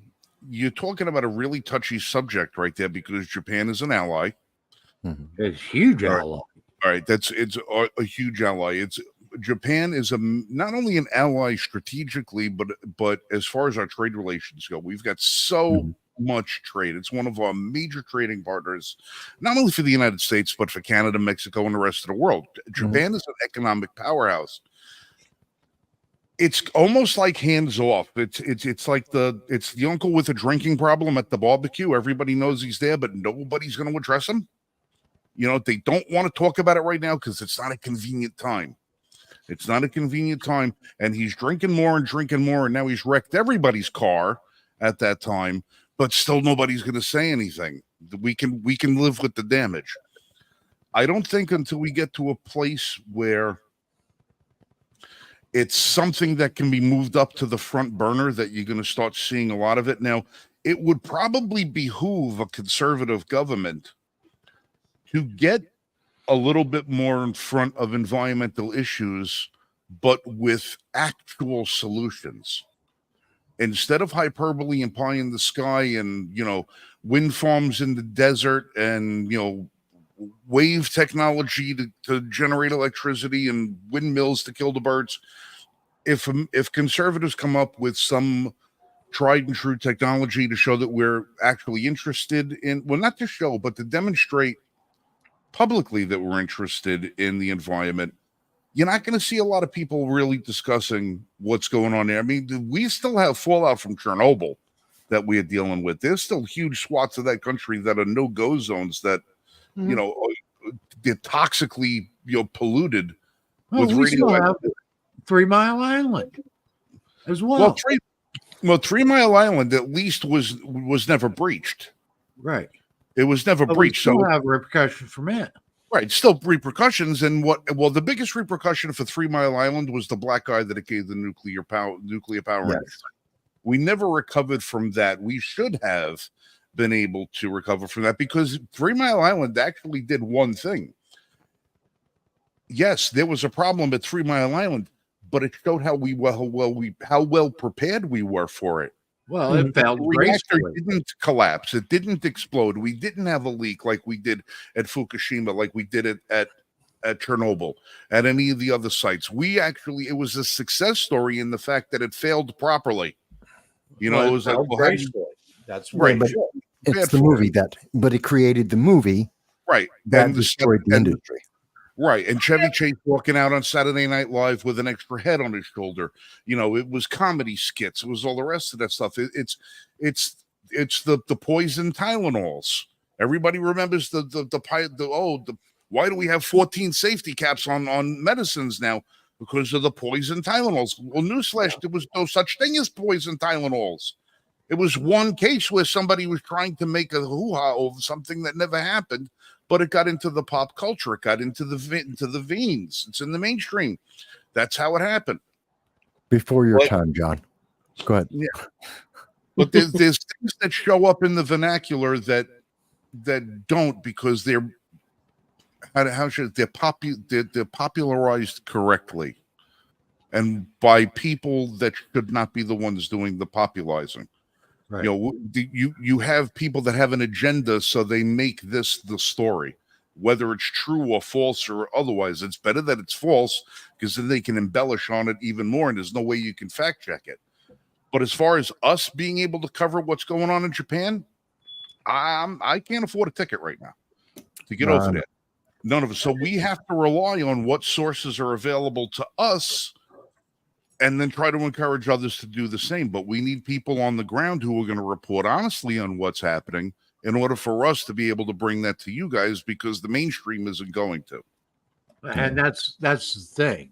Okay, if we had actually had actual journalists and not propagandists, then maybe a lot of this news would come out and we'd actually be able to make educated decisions as to what's going on.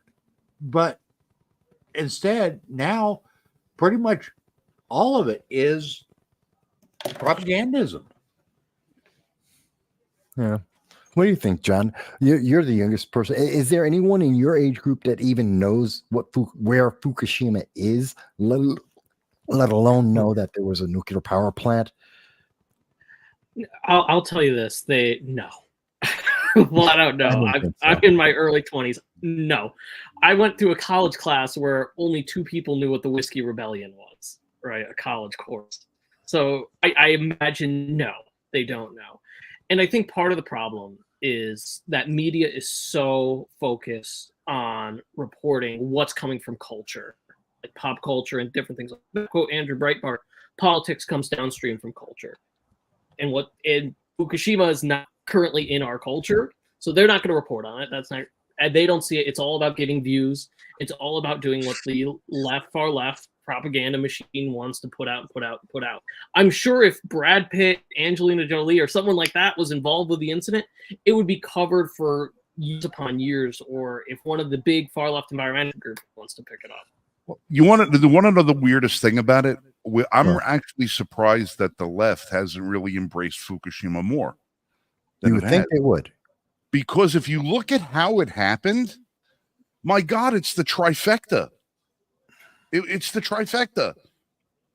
Well, An they hate nuclear power anyway, so you would think they'd be doing movies about it. An earthquake caused a tsunami. Mhm. which crashed into a nuclear power plant, which caused it to fail, which made the reactor burst. You're talking everything there, environmental issues.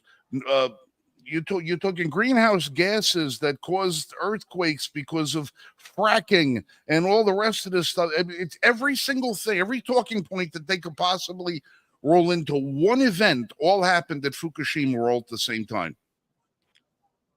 Yeah. Seriously. Yeah. It was an It would earthquake. make a Well, great disaster movie. Man-made activity caused the earthquake.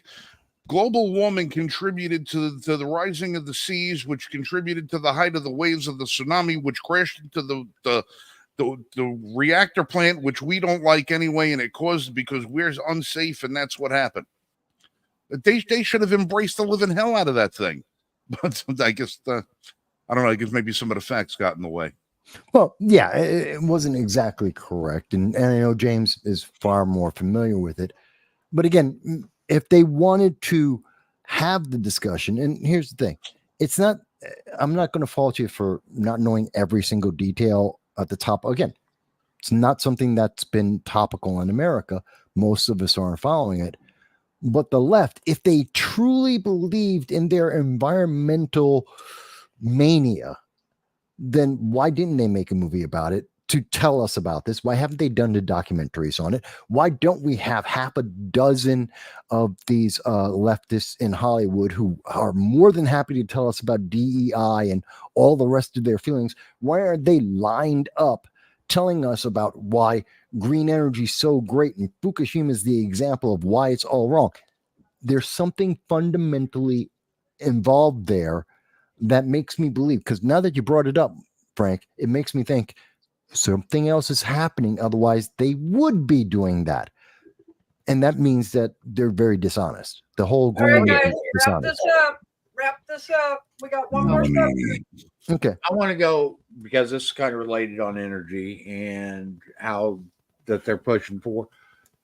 In the 1950s, there was a huge wind project, and that at that time, the United States had the most wind generation manufacturers in its history, and every one of them went out of business. Mhm. Every one of them, because they're not viable. Same thing's going to happen with solar, as it has happened with solar. Well, yeah, it's already starting. Because you got to replace all the solar every 25 years, which means every 7 years. The cars don't work. We just spent $30 billion. Biden spent $30 billion. And in 3 years, he built 7 charging stations. 7. It's ridiculous.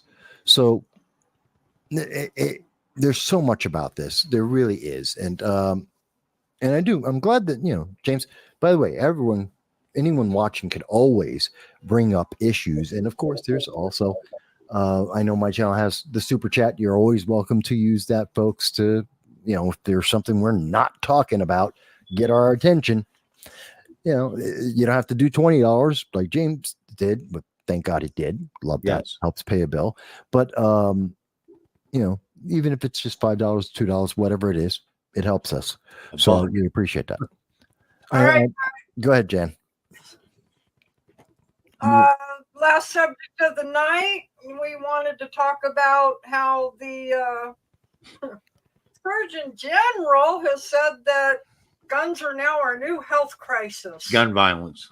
Yeah, this is mine. It's a funny one. Well, I think it's not funny. Ha ha. It's funny. This is so stupid. It can't be believed. Yeah. So forget about the commercial. All right.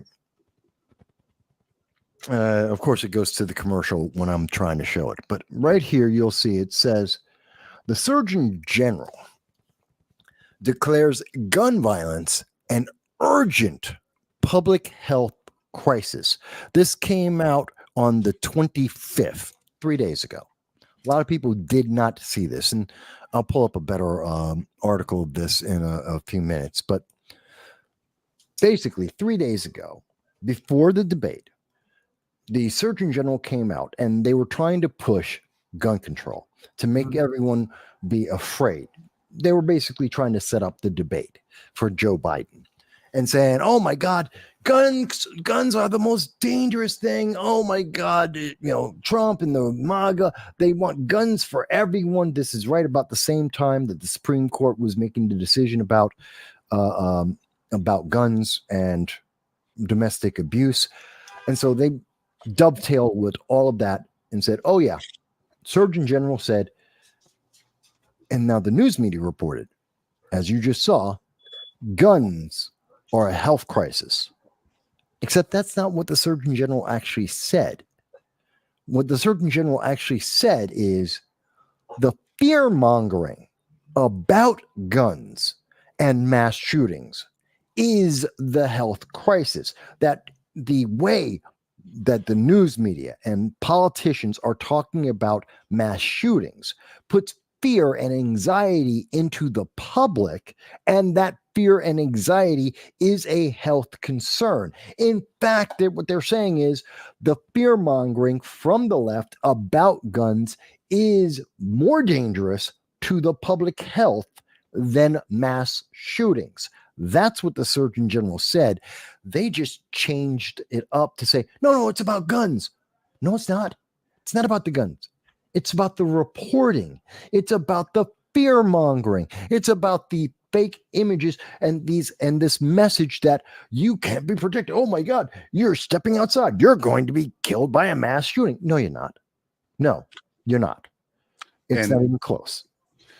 And if you're scared, what? If you're scared, no. Buy a gun. What, we're supposed to be scared of? What is that? If you're scared, go out and buy a gun. Yeah. Get training. That's the thing. Get a gun. Okay. Go buy a gun.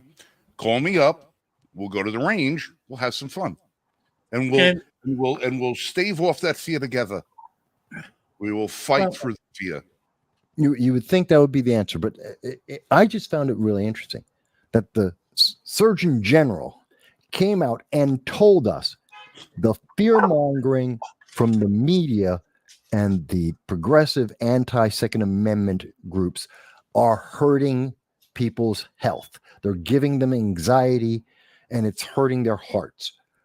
And the media decided, well, we have two choices.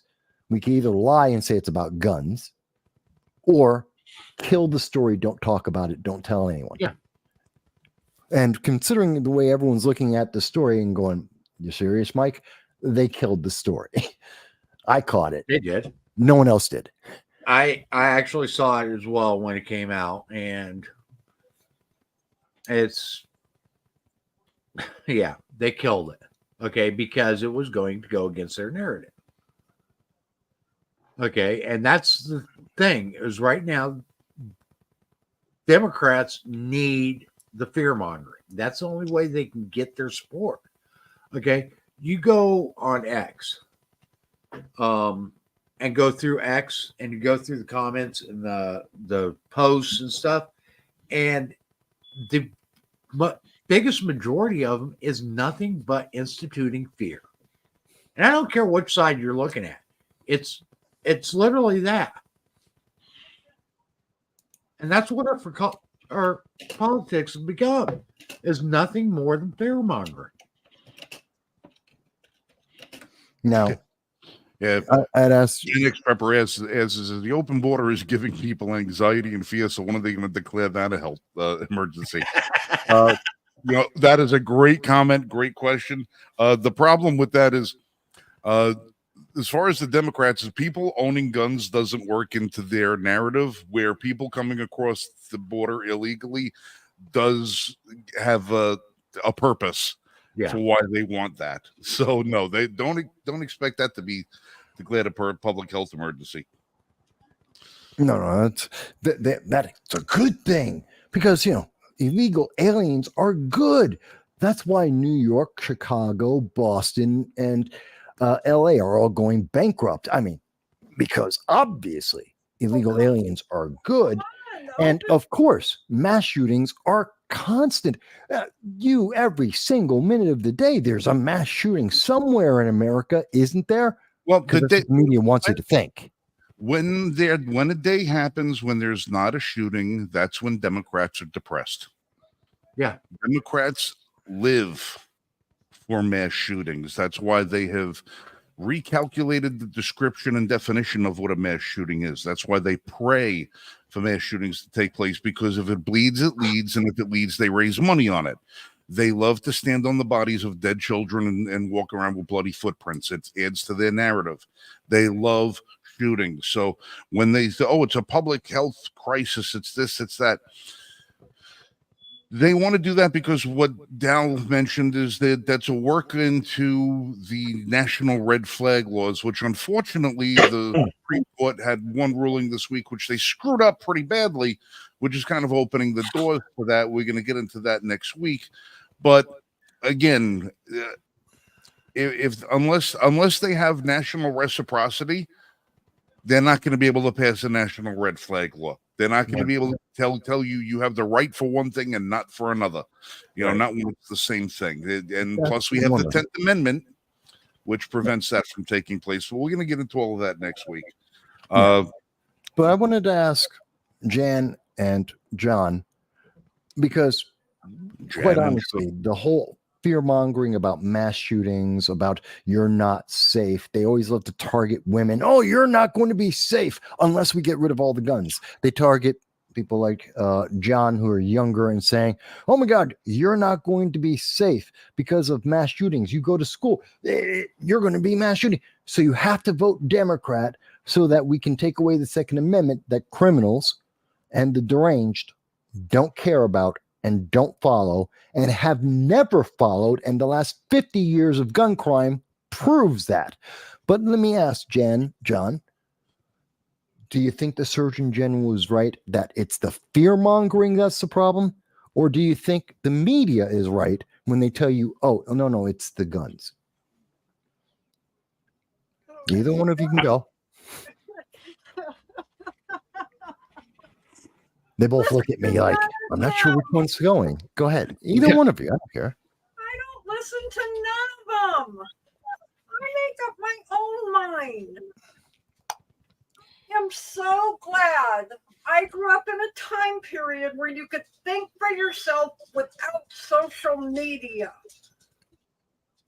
Because I feel so sorry for these generations with social media. Everything is instant. Nobody researches anymore. Nobody think for yourselves, people. Stop being told what to think and how to feel.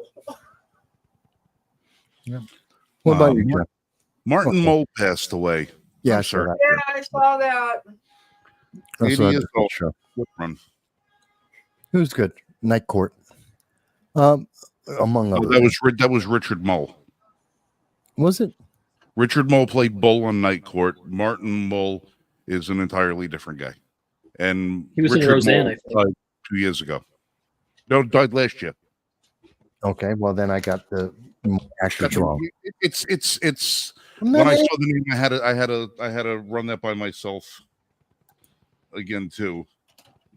I'm not a movie guy. Go ahead. But while I'm trying to figure this out, John, go ahead. Answer the question I asked. Please. It's definitely the fear mongering. And I almost question if it's working because, a little background, I was a community organizer for a conservative organization, obviously out in Arizona. Kind of community director for conservative grassroots movement.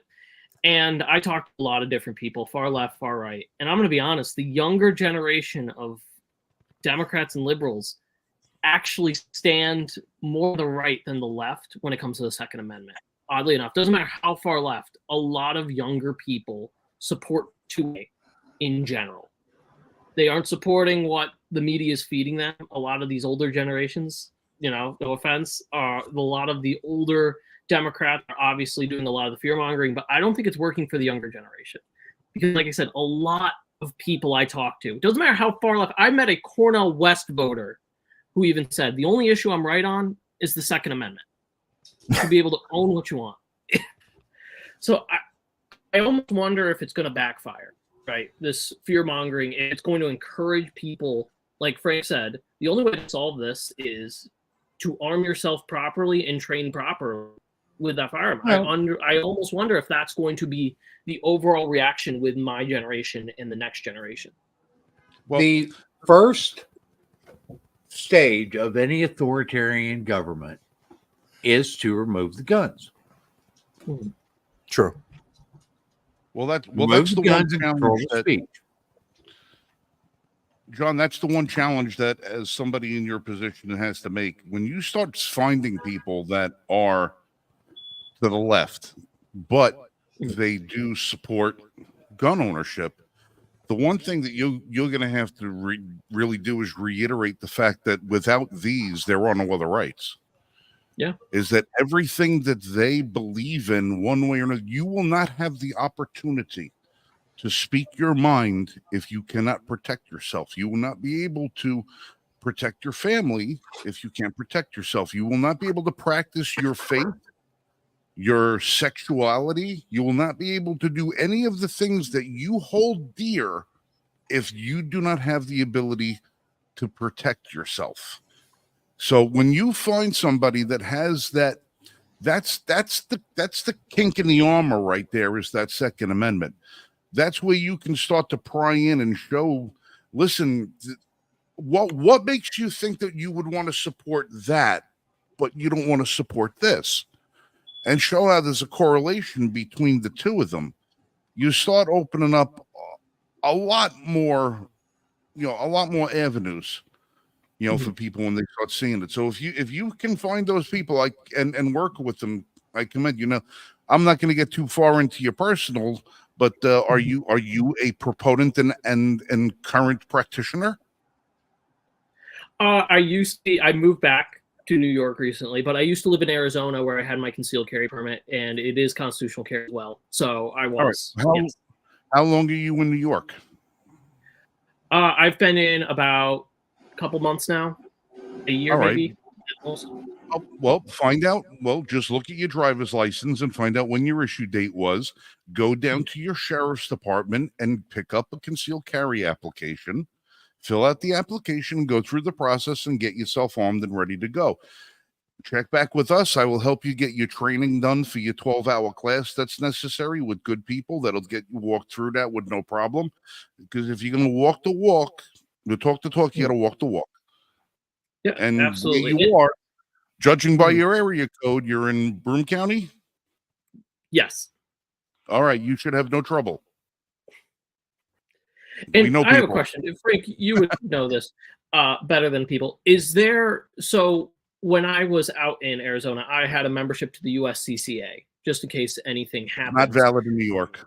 Not valid in New York. I was going to ask that. Yeah, you can't get it why here. exactly? Do you think that's part of the barrier to a lot of Well, people? he is part of the problem with.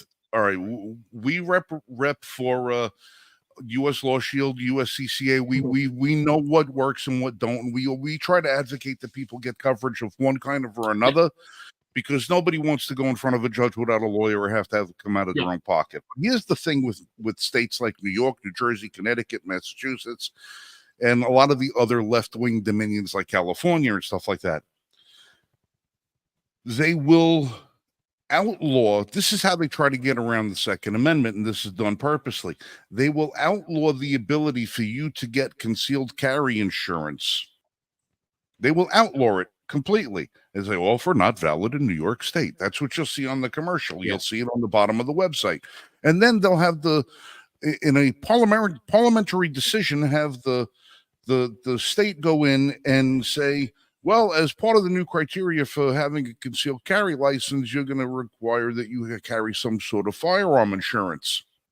And the only insurance that you're going to be, firearm insurance that you're going to be able to get is the state firearm insurance. Right, because they've outlawed everything else. And then they'll tell you, well, your premium is $14,000 a month is your premium. You have a $2 million deductible, and you have to surrender your kidney and firstborn child in order to utilize it. Because as long as they provide an option, a workaround for the law that they've created, regardless of how unreasonable it is, it'll be acceptable. It'll be acceptable. They'll tell you you have to have insurance. And, well, I can't afford the insurance. Well, that's not our problem that you can't afford the insurance. It's available. It's available for you. You're like Obamacare. You can't afford the, well, it's a law. You have to buy it. Well, I can't afford it. Well, you have to pay the fine. I can't afford the fine. Then buy the policy. Well, I can't afford the policy. Well, the option is there. But until then, you're in violation of the law. And that's how they're going to do it with that. But in the meantime, I would suggest you go get yourself a good rifle for home protection. I appreciate it. You don't need a pistol permit for that. No. Shotguns. They clear rooms. Like I tell my wife, go get a shotgun. And when something happens, go outside and let off 2 blasts. Well, I'm not going Right that. into the air. Again, where'd that come from? The same genius who doesn't know how to speak last night. That's from Zombie Biden. Guy with the 4 handicap. Yeah. But a shotgun is great for home defense. All right, let me explain something about a shotgun real quick. You always hear people say, oh, the most intimidating sound that a burglar could hear is the sound of a shotgun racking. Well, no. Let me explain something. If you have a burglar coming into your home and you have to rack your shotgun, you've already failed. See, why? There should already be one in the chamber. Yeah. And, you know, there's a lot of nuances we can get into in that. But well, that's just we're at the end of the show. It's on my teach. You should carry one in the chamber. That's what they're designed for. Yeah. So that was it about talking about, we saved it for the end, but this Surgeon General, something that most people haven't heard about, which obviously is very involved in the Second Amendment discussion, which does have to do with national red flag law. I mean, I'll go into it for you guys. I can tell you right now, I already know it's very similar to the bill that Marco Rubio tried to pass. That it's not going. That somehow Trump was thinking about, and Joe Biden's all for, and it's not going to go anywhere. It's dead in the water, and thank God. But I'll get into details with it for next week. I'll be ready for it. But I wanted to cover that. So that's everything I had. And we've still got 3 minutes left in the show. Yeah. How good is that? Should I wrap that up with the announcement that I made to you guys off air? Yeah. Yeah. Okay. If by some chance any of our listeners or viewers happen to be in the great state of Tennessee, in the city of Knoxville on August 16th, 17th, or 18th, and would like to swing by the convention center at Knoxville, you may have an opportunity to hear me speaking to the public. Even the blog is excited about it. Yes, I've been invited to speak this year at GOA. I'm going to be telling. I'm going to be. It's not what you. It's not what you. What you should. Not what you say. It's what you can prove. You know, that's the basis of my. Of the speech that I'm going to be giving. It's not what you say. It's what you can prove. And I'm going to try and help the Second Amendment community by reforming part of our message to take back what's ours, because there's too many people on the opposite side of the aisle that have concocted stories that they can't prove and concocted lies. And I'm going to be coming in to give us a new message and a new meaning and something that we can prove. So if you're in there and you're at the Gun Owners for America convention, which is their first annual convention, this August 16th, 17th, and 18th, I will be not only working the floor, but I will be giving a public speech on the main stage. So please join us if you can. And listen, GOA is a great organization. They do great work. We'd love for everybody to join Liberty First Foundation. It's $15 a month. Go to the website, find out. You might have an opportunity to be a recipient of a Henry Golden Boy 22 lever action rifle.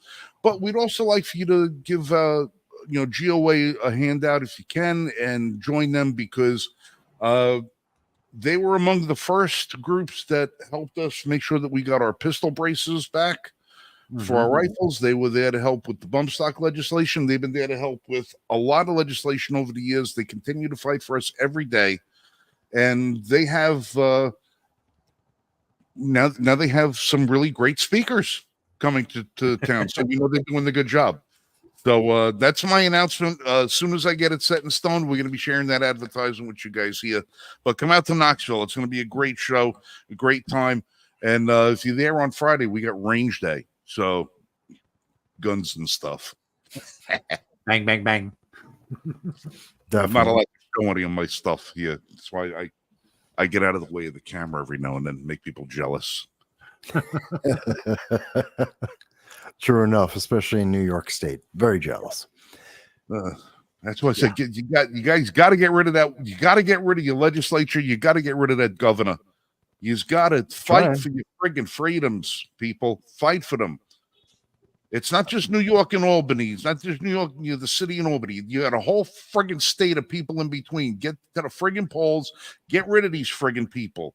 For God's sake, George Washington gave his inaugural address on Wall Street in New York City. This is the birthplace of one of our greatest presidents in New York.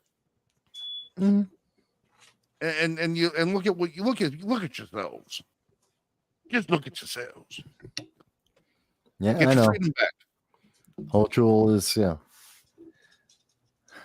she's not the woman of dreams. Nightmares maybe, but not dreams. But we made it 2:01. Beautiful. All right, I'm going outside to have a cigarette. All right. Listen, I'm going to be signing out. Hey, listen, John, thanks for joining us over here. Anytime that you want to come in and be a panelist on the show, just give us a heads up. You're always more than welcome. The more voices, the merry. Dal's always popping in every now and then. But I appreciate it, especially it being last minute. But it was a topic I really wanted to touch on my own personal experiences with the organizations involved. Well, now that shirt you're wearing, appreciate you joining us and your insight on this. That's for sure. Folks, don't take our word for it. Do your own research. It's available. Okay, the entire Project 25 is available online. Just go to project2025.org and you can read every line of it. And it'll tell you, okay, these people that are trying to blow it up and try to say that it's going to dismantle the Constitution, that it's a guise to set it up as an authoritarian, set Trump in as an authoritarian, and all this other stuff, it's all hype. Okay, it's fear mongering. It is what they are doing to try to turn you against Trump. And the thing is, everything they've tried has failed. They've tried lawfare. They've tried suing him and getting all of his money away from him, and everything has failed that they put up against him. Because people know that they were better off under Trump than they are under Biden. That's what it amounts to. And Democrats are running scared. That's why they are literally, you got a representative, Swalwell. Okay, he's saying, yeah, I see, you're scared. Biden's not going to get elected. Well, then elect us all into the House. Okay, make sure Congress is Democrat. Okay, wake up. Democrats have put us in this position. Democrats love to set these things that we can't get out from under. It's time to start changing our government back to the way our founders intended it to be. That's Amen. what it amounts to. That's what Project 2025 is actually what it's about, is getting us back to our constitutional foundation where we, the people, We're the ones that control government, not the administrative state. Vats, any closing thoughts? One, going to Freedom Fest 2024 is coming up very, very shortly. I will be there. So people will expect coverage while I'm there. That's from July 9th to the 14th. Where's So that going to be held? Las Vegas. Oh, yeah. Beautiful. Yeah. Already got the ticket, already got the room, already in. I'm set. I'm going to be there. So we'll be getting some coverage from that. I just double checked. And yeah, that super chat was the first super chat I have ever gotten on YouTube. Thank you, James. That was a first. So that was really cool. And you know, just want to point that out. First one ever. Love it. Cool. Closing thoughts. Well, we won't be live again till after Independence Day. So I would like for everybody to really sit down and look at the state of America today and understand what Independence Day is and why it's so important to us. We are still a young country compared to any other country out there, and we're being destroyed from within. And honestly, folks, do yourselves a favor. Read through the Declaration of Independence and compare it to what's going on with our government today. I think you would be very surprised. This is my favorite holiday. I cry with the fireworks on July 4th. I don't, or on the Independence Day, I should say. I don't like the term July 4th. I think we take away from the meaning. Well, it is Independence Day, okay? Because France has got July 4th. Okay, so does Russia. If you celebrate July 4th, but you don't like guns, you have no right to celebrate the 4th of July or Independence Day, I should say. Because Independence Day was won by colonists who brought their own firearms to the fight and won the freedom for you. So if you don't appreciate the gun, you can't appreciate your freedom. Very true. My closing would be that, and to wish everybody a happy Independence Day. It's not just about barbecues and football or whatever sports you happen to be watching. There is a reason we celebrate Independence Day. Dal's got a question for you, Jan. Dal, just messenger me. Jan Rains. I don't know if Dal's on Facebook. Yes. Okay. All right. I'm gonna sign off real quick with my usual thing about, you guys always be safe and shoot straight. But I just wanted to say one last thing before I go. Today is August 28th, 2024. It's the 1-year anniversary of my mom's passing. And it's been a really, really rough day, a really, really rough year for me. And a lot of the people that are on the screen here and a lot of people that are in the audience have sent me letters of support over that time. And I appreciate it very much. I know my mom is not only proud of what I'm doing, but she's proud of what we're all doing, because she was a fighter at heart, and she understood the value of freedom, and she understood the value of her being able to speak her mind, because nobody did it like she did. So, and July 3rd is her birthday, so we always hold it at the July 4th fireworks were for her. So, love you guys. Be safe. Shoot straight. God bless America. And make sure that on July 5th, you all have fingers still counting 10. Hey, Dahl, worst case scenario, just send me a text. You've got my number. Send me a text and I can get Jan. Yep. As well. So either way. Okay. Are we All good? right, kids. Have a good night. Have a great night, guys. Good night. Okay. So we're going to go ahead and wrap things up. Oh, I thought we were out already. Okay. No, not quite yet. Not quite yet. Everyone